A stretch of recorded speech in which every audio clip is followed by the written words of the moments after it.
हे भवन माता चिन्मयी मोक्ष स्वरूपा माँ पार्वती, आपकी जय हो। हे वांग्मय स्वरूप महेश्वर,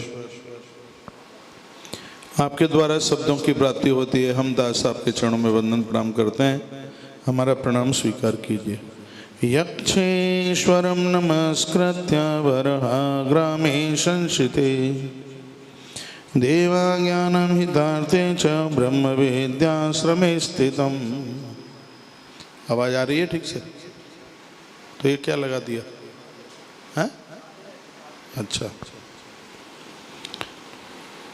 हे भगवान वराह नारायण, आप धरती के मालिक हैं।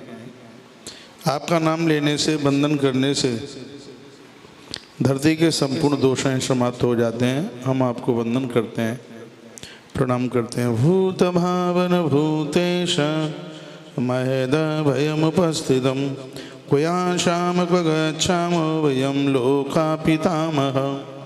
भगवान शंकर और विधाता के ब्रह्मा के माध्यम से जो एक दिव्य पुरुष प्रकट हुआ, जिसको वास्तु पुरुष के नाम से जाना गया। हे प्रभु, आप संपूर्ण धरती के दोषों को समाप्त करने वाले हैं।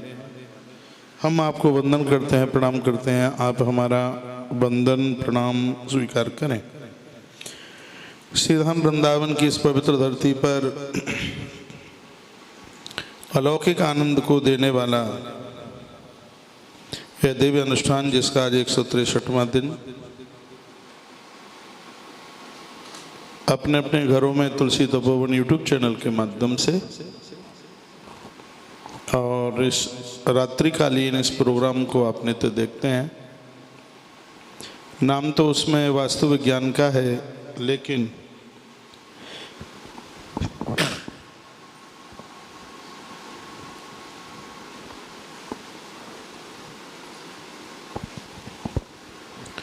और भी नित्य उपयोगी बातों की चर्चा की जाती है। मैं आप सबके हृदय में नित्य अनवरत विचरण करने वाले अपने प्रभु परमात्मा के दर्शन करता हूँ। आपकी आस्था और भावना को एक बार नहीं, कोट से हवार में नमन होता हूँ, वंदन करता हूँ। आज की बात हम यहाँ से आरंभ कर रहे हैं। हम हों, आप हों, कोई न कोई हों, ईश्वर ने सबको कुछ न कुछ तो दिया है, लेकिन भाग्यहीन वह लोग हैं जो अभिमान को ही बहुत बड़ी संपदा समझ लेते हैं। शास्त्रों में बड़ी सुंदर बात कही कि जरा रूपम हरति ही धैर्यमाशा मृत्यु प्राणानाम धर्मचर्याम सूया वृत्तमनार्य सेवा क्रोध श्रियम सर्वमेवा विमान। बहुत ध्यान से सुन लीजिएगा। इस श्लोक का अर्थ है कि बुढ़ापा रूप का हरण कर लेता है। वृद्धावस्था आती है तो जो जवानी में विश्व सुंदरा और विश्व सुंदरी रहे हैं, हाँ, उनका भी सौंदर्य क्षीण हो जाता है, नहीं रहता उस टाइम पर। वो पुरानी फोटो मिलाएं अपनी तो लगता ही नहीं है कि ये वह हैं। तो बुढ़ापा तो रूप का हरण कर लेता है, आशाएं धैर्य का हरण कर लेती हैं। श्रीमद् भागवत में 24 गुरुओं में एक पिंगला नाम की वैश्या की भी कथा है। उसने कहा आशा ही परमम दुखम। संसार से किसी न किसी प्रकार की आशा रखना, यह भी एक बहुत बड़ा दुख है। आशा धैर्य का हरण कर लेती है, मृत्यु प्राणों का हरण कर लेती है, असूया किसी से जलन, किसी से कुड़ना, ये धर्म आचरण का हरण कर ले, काम लज्जा का हरण, नीच पुरुषों की सेवा, सदाचार का हरण, क्रोध लक्ष्मी का, और अभिमान हमारे पास में जो भी कुछ है वो सर्वस्व नाश कर देता है। अहंकार इतना खतरनाक है, चाहे वो जाति का हो, रूप का हो, पैसे का हो। तो जिस घर में जितने भी लोग रह रहे हैं, दिक्कत तो तब होती है जब लोग बड़े बुद्धिमान बनते हैं, अपने आप को बड़ा योग्य समझते हैं, तो फिर वो किसी का आदर थोड़ी ही करते हैं।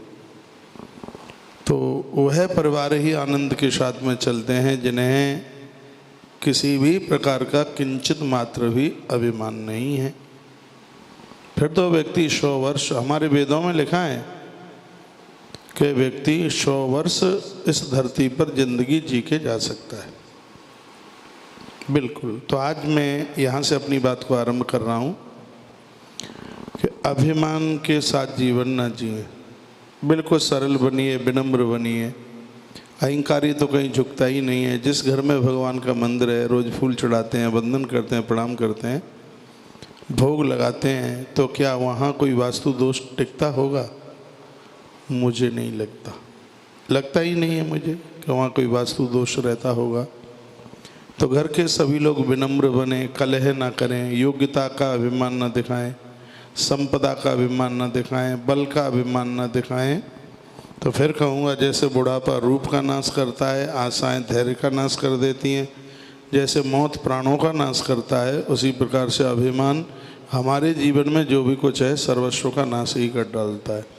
तिमिर गयो रवि देख के, मोह गयो गुरु ज्ञान, क्यों करायो सब गयो जब आयो अभिमान। तो हमें और आपको अभिमान से, अहंकार से बचने की पूरी कोशिश में रहना चाहिए।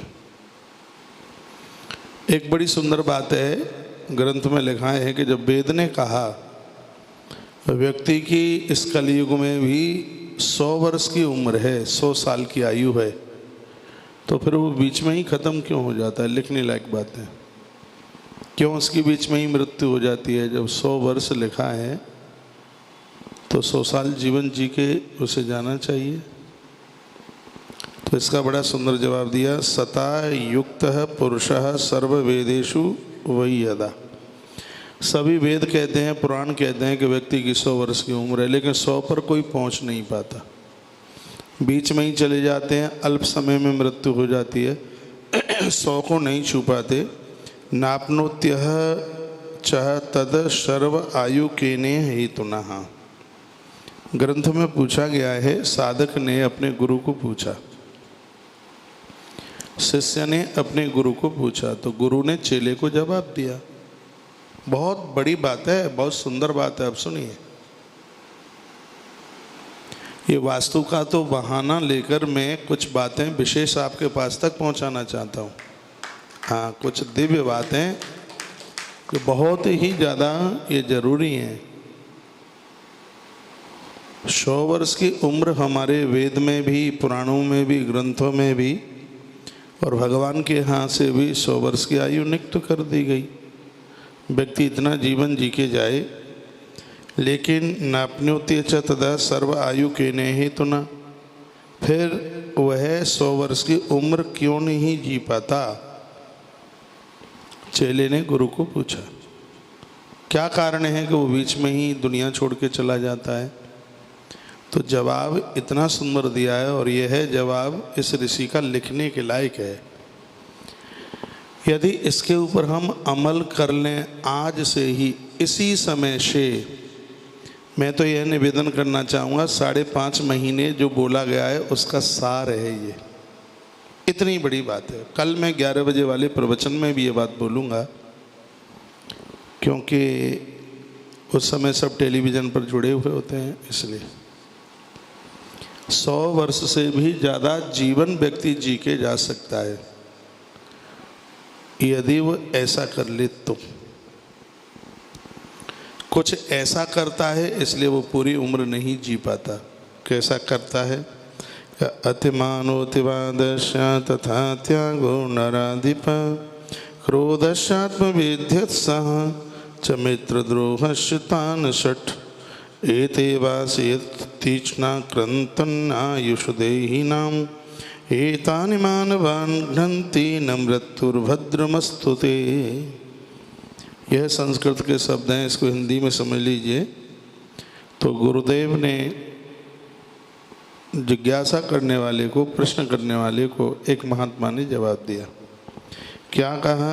व्यक्ति 100 वर्ष से पहले, समय से पहले इसलिए चला जाता है क्योंकि उसमें कुछ कमियां हैं। क्या है? अत्यंत अभिमान, ये आयु को खा जाता है। आज की बात सुनकर अहंकार को ऐसे छोड़ दो, अभिमान को, जैसे दूध के कटोरे में पड़ी हुई मक्खी को लोग फेंक देते हैं, ऐसे उसको दूर कर दो। अभिमान आयु को खा जाए। अहंकार, चाहे वो जाति का हो, पद प्रतिष्ठा का हो, रूप का हो, योग्यता का हो, किसी भी चीज़ का अभिमान क्यों ना हो, अभिमान उम्र ख़त्म कर देगा। तो जो खतरनाक चीज़ें हैं उन सब में अभिमान को लिया है, बहुत खतरनाक है। इसको आज से ही त्याजित करने की कोशिश करें। देखिए कितनी लंबी आयु जीकर ये व्यक्ति जाता है। तो पहला है अतिमान, यानी बहुत ही ज़्यादा अभिमान, अहंकार। दूसरा है अधिक बोलना, जो फालतू बोलते हैं, झूठ बोलते हैं, मिथ्या बोलते हैं। बहुत ध्यान से सुनिए, झूठ बोलने वाले लोगों की लंबी आयु नहीं होती, इसलिए बहुत कम बोला जाए, थोड़ा बोला जाए। पूज्य डोंगरे जी महाराज कहते थे 1000 शब्द बोलना है तो 100 से काम चलाओ, 100 बोलना है तो 10 से काम चलाओ, 10 शब्द बोलना है तो वहाँ 1 से काम चलाओ, और 1 शब्द बोलना है तो वहाँ पर मौन रहिए। हफ्ते में 15 दिन में 1 दिन आपका 6 से 8 घंटे का मौन का निकले। ऐसा नियम बना लीजिए, आपके चेहरे पर तेज होगा। पहले महात्माओं के ललाट पर सूर्य चमकता था, वो मौन रहते, उन्हें दुनियादारी से कोई मतलब नहीं था। बाचालो लभते नासम, व्यक्ति ज़्यादा बोलेगा, झूठ बोलेगा, मिथ्या बोलेगा। इसलिए कहा गया है, एक महात्मा कहता है जिज्ञासु से, जो अहंकारी हैं उनकी मृत्यु बीच में हो जाती है। जो ज़्यादा बोलते हैं, ज़रूरत से ज़्यादा बोलते हैं, यह भी मृत्यु का एक कारण है। कम बोले, झगड़े युक्त बात ना करें, ये भी मौत का कारण है। तीसरी बात बताइए, त्याग का अभाव।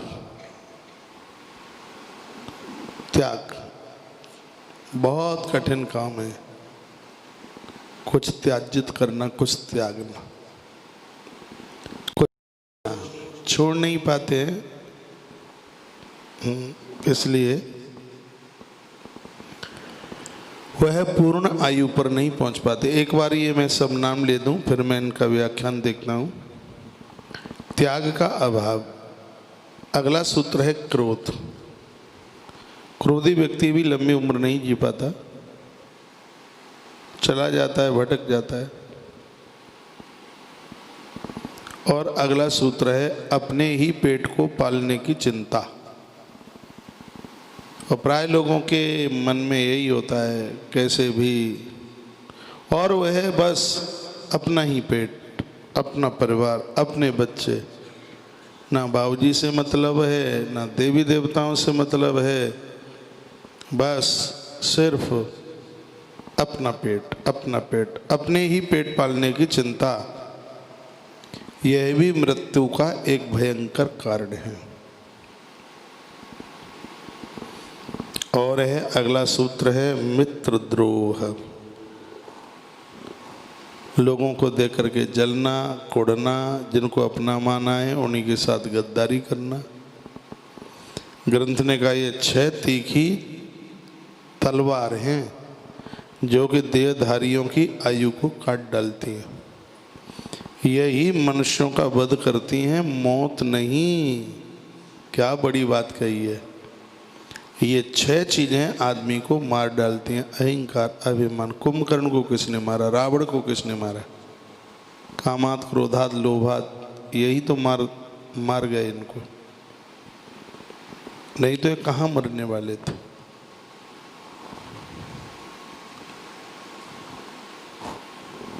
यदि इन 6 चीज़ों के ऊपर अमल किया है, 6 के ऊपर, व्यक्ति पूर्णायु होकर के जाएगा।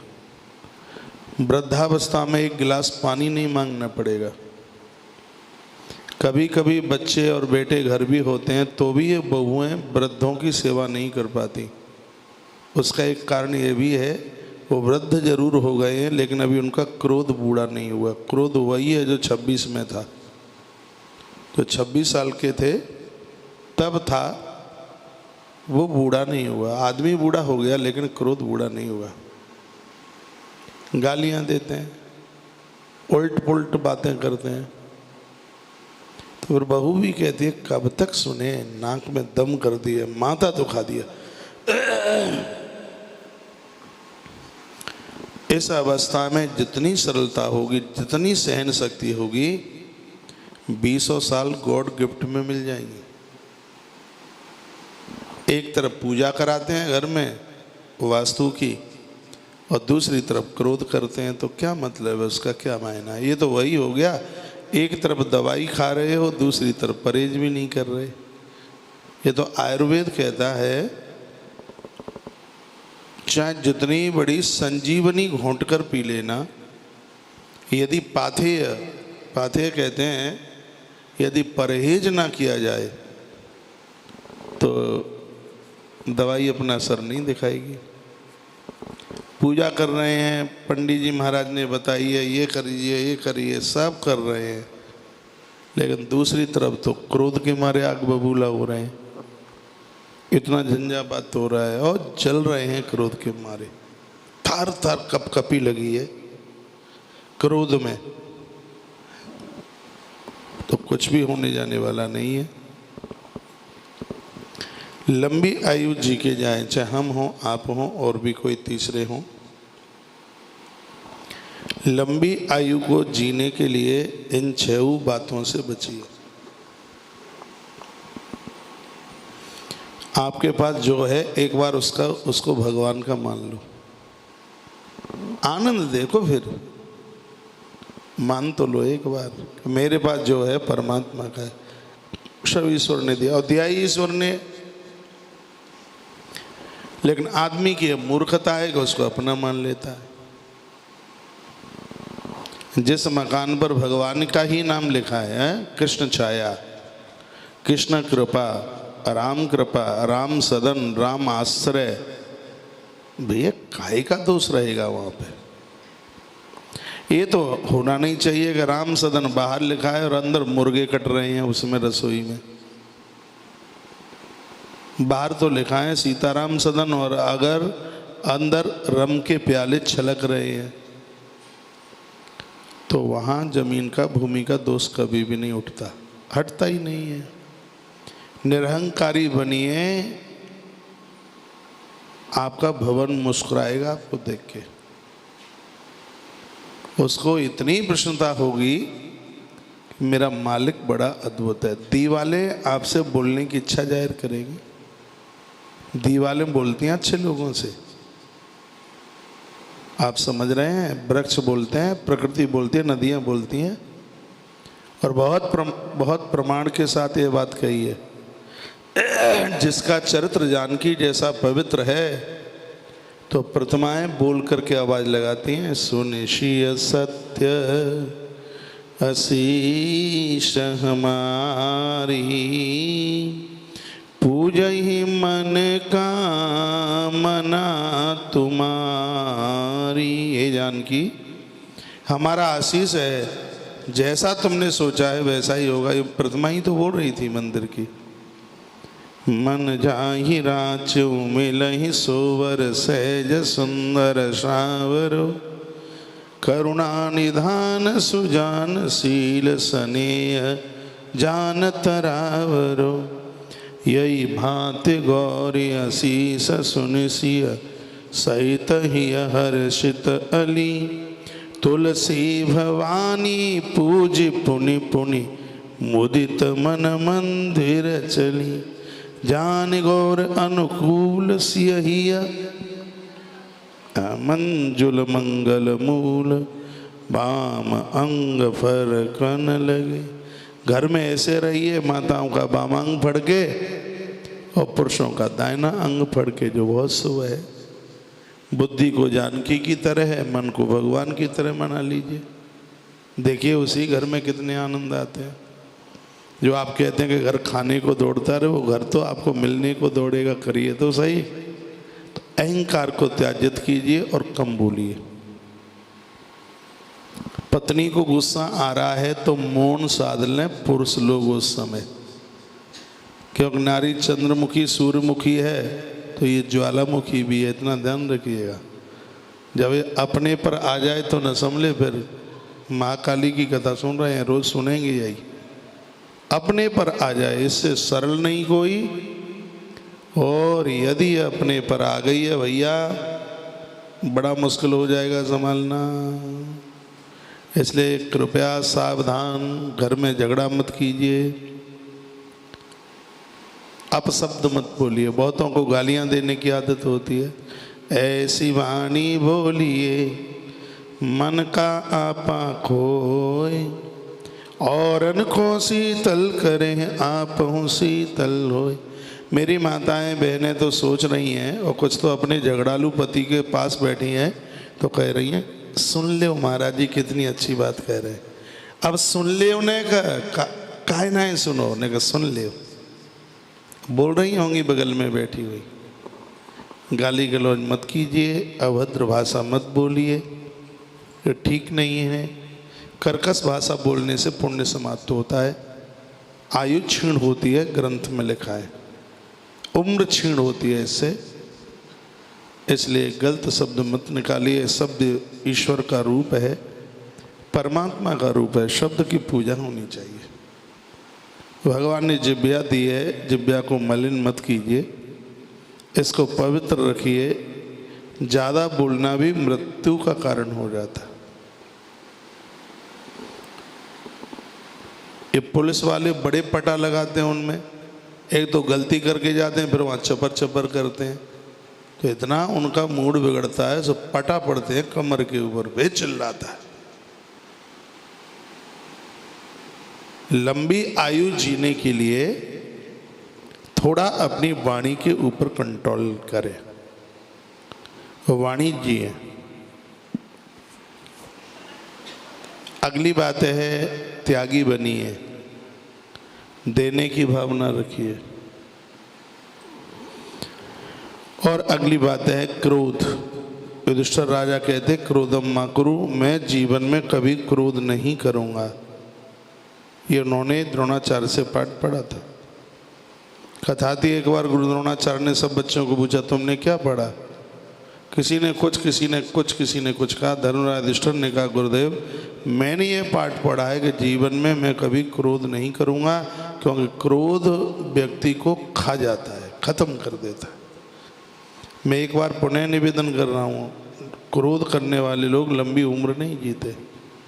वेद में 100 वर्ष आयु कलयुग में लोगों की बताई है, लेकिन वो 100 वर्ष पर नहीं पहुँच पाते, क्योंकि 6 चीज़ें उनको खोखला कर देती हैं। उनमें एक क्रोध भी है। ठंडे बन जाइए, बिल्कुल शीतल बन जाइए, क्रोध ना कीजिए।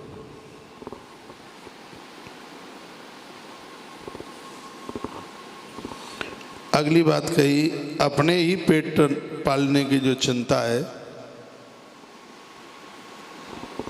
ये भी ठीक नहीं है। मुर्दे को भी लकड़ी कंडा उपला सब कुछ देता है, उसे आपकी भी फिक्र है। 4 रोटियां हैं। हमारे ग्रंथों में क्या लिखा है? हमारी सनातन संस्कृति ऐसी है, पहले सबको बांटो और जो बच जाए वो आपके लिए। लेकिन होता यह है कि पहले खुद खा लो, जो बच जाए वो बांट दो। ये अपनी संस्कृति नहीं है, औरों की होगी, परदेशियों की होगी, विदेशियों की होगी, अपनी संस्कृति नहीं है। अपने यहाँ तो पहले भोग लगाया जाता है। घर का मालिक है, चाहे जितना भी बड़ा भंडारा हो, वो सबके बाद खाता है। ये अपनी संस्कृति है, ये वो नहीं खाता। पहले जिस वृंदावन में हम आश्रम में अपने विद्यार्थी काल में रहे हैं, वहाँ एक बड़े परिपक्व महात्मा होते थे, आजकल तो वो नहीं है, बहुत अच्छे संत, पूज्य महाराज श्री जी ईश्वरपुरी जी महाराज, अद्भुत महात्मा। जगन्नाथ मंदिर बना है परिक्रमा मार्ग में, स्वयं पुरी की ही प्रतिमाएं यहाँ स्थापित हैं। हम लोगों का विद्यार्थी काल वहाँ निकला है।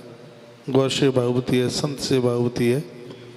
महाराज जी ज़्यादातर ऐसे लंदन रहा करते थे। समय आया हुआ है, नहीं रहे। एक बार जयकारा लगा, बोल बांके बिहारी लाल की, हनुमान जी महाराज की जय जय जय जय जय जय। वो बड़ा अच्छा प्रवचन करते थे, बड़ी अच्छी बात कहते थे। वो कहते थे देखो तुम खाने के लिए नहीं आए, तुम इस धरती पर खिलाने के लिए आए हो। अपनी चिंता मत करो, औरों की चिंता करो। उस महापुरुष की मैं बात कर रहा हूँ जिसने अपने संपूर्ण जीवन काल में जब तक आश्रम में पूरी पंगत नहीं हो गई उससे पहले कभी जीवन में भोजन नहीं किया। जब सब खा पी लेते थे उसके बाद वो साधारण तरीके से 2 फुलके दाल सब्जी के साथ में बस वह लेना, ये उनकी खुराक थी। क्या निवेदन सुंदर किया गया है। अपने पेट की चिंता करने वाले निशाचर वृत्ति के लोग होते हैं, दूसरों की चिंता करने वाले, दूसरों के पेट की चिंता करने वाले लोग देव प्रवृत्ति के होते हैं। तो हम और आप लोग तो देव प्रवृत्ति वाले बने। अपने लिए भी क्या चिंता करनी है। तुम दूसरों की चिंता करोगे तब तुम्हारी चिंता भगवान करेगा, जगन्नाथ करेगा। तुम करो दूसरों की चिंता, तुम्हें खुद की चिंता करनी ही नहीं पड़ेगी। तुम दूसरों की चिंता कीजिए। भगवान बांके बिहारी जो भी आपके इष्ट हैं, परमात्मा है, वह आपकी चिंता करेंगे। एक बार उनके बन तो जाइए, तुम करो तो सही दूसरों की चिंता, देखो कैसे तुम्हारी चिंता करते हैं। और जिस दिन उसने तुम्हारी चिंता करना शुरू कर दिया, दुनिया की कोई ताकत ऐसी नहीं है जो तुम्हें निगल ले। कोई नहीं मार सकता। महाभारत में कथा आती है, पितामह भीष्म ने प्रतिज्ञा कर डाली, कल का निर्णायक युद्ध होगा, या हम रहेंगे या पांडव। निर्णायक युद्ध।